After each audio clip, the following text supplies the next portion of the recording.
ব্রাকার ব্লাউজের সামনের পার্টটা কীভাবে কাটা হয় চলো তোমাদের দেখিয়ে দিই। গলার মাপ সবসময় তোমরা 2.5 ইঞ্চি নেবে, এর কম নিতে পারো বাট বেশি নেবে না, তাহলে কাঁচ থেকে পড়ে যাবে। তো এদিকে নিচের লেন্থ আমি 2.5 ইঞ্চি যদি ওপরে নিই তাহলে নিচে আমি 3 ইঞ্চি নিলাম, নিয়ে আমাদের যতটা সাইজ কাস্টমারের ডিমান্ড সেই অনুযায়ী তোমরা ওখানে একটু রাউন্ড শেপ করে নিলে। এরপরে বেল্টের মাপটা তোমরা 3.5 ইঞ্চিতে দাগ দেবে, আর এই সাইডে তোমরা 2.5 ইঞ্চিতে দাগ দেবে, দিয়ে এখান থেকে একটা স্ট্রেট দাগ কেটে নেবে। বাট যখন কাটবে তখন কিন্তু স্ট্রেট কাটবে না, ওখানে একটু রাউন্ড শেপে কাটবে, কারণ অনেক সময় যদি তুমি ওটা স্ট্রেটভাবে কেটে দাও সেলাইয়ের সময় তোমার ঠিক অ্যাডজাস্ট হবে না, ভালো লাগবে না, ফিনিশিংটা ভালো আসে না, সেই জন্য ওটা রাউন্ড শেপেই বেলটা কাটতে হয়।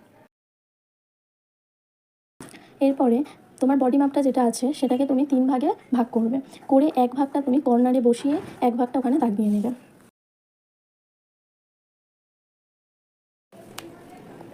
এরপরে আর্মহোলের কাছ থেকে তোমার 2 ইঞ্চি নিচে একটা দাগ দিয়ে নিতে হবে, আর গলার কাছ থেকে তোমাকে 1 ইঞ্চি উপরে একটা দাগ দিয়ে নিতে হবে। এরপরে 3টে দাগকে তোমরা একটা রাউন্ড শেপ দিয়ে গোল করে নেবে। তো আমাদের ফ্রন্ট পার্টে পুরো কাটিংয়ের আমাদের রেডি।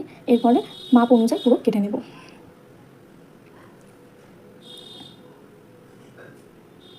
তোমরা যদি এইভাবে ব্রাকার ব্লাউজ বানাও তো আমার মনে হয় না কোনো অসুবিধা হবে, আর এটা সবথেকে ইজি ট্রিক।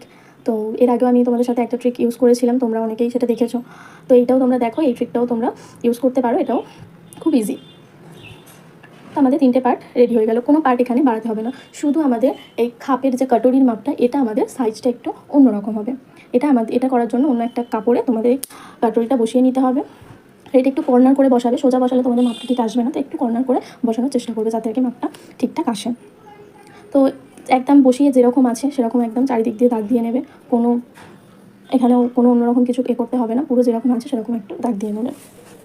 এরপরে আমাদের এই দাগ অনুযায়ী দেখে এবার আমাদের বাড়াতে হবে, 2 কর্নার থেকে আমাদের 1 ইঞ্চি করে বাড়িয়ে নিতে হবে, আর এখানে হচ্ছে 1.5 ইঞ্চি বাড়াবে, নিচে 1.5 ইঞ্চি বাড়াবে, আর ওপরের মুখের কর্নারে তোমাকে 1/2 ইঞ্চি বাড়াতে হবে।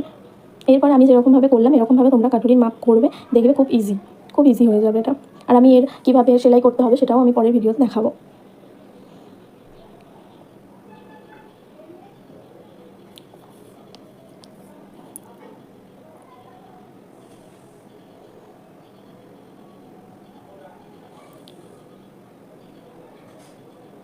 ভিডিওটা ভালো লাগলে লাইক অ্যান্ড সাবস্ক্রাইব করবে, পাশে থাকবে। আগামী দিন তোমাদের সাথে অনেক ব্লাউজ কাটিংয়ের অনেক ভিডিও আনবো।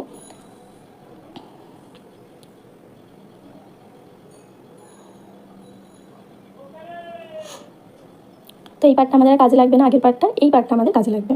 এরপরে এই যে এটা ব্যাক পার্টের কাটিং আর ফ্রন্ট পার্টের কাটিং। তো তোমরা পাশে থেকো যাতে আমি আরও নতুন ভিডিও আনতে পারি। তোমরা কমেন্ট করো কে কোথা থেকে দেখছো,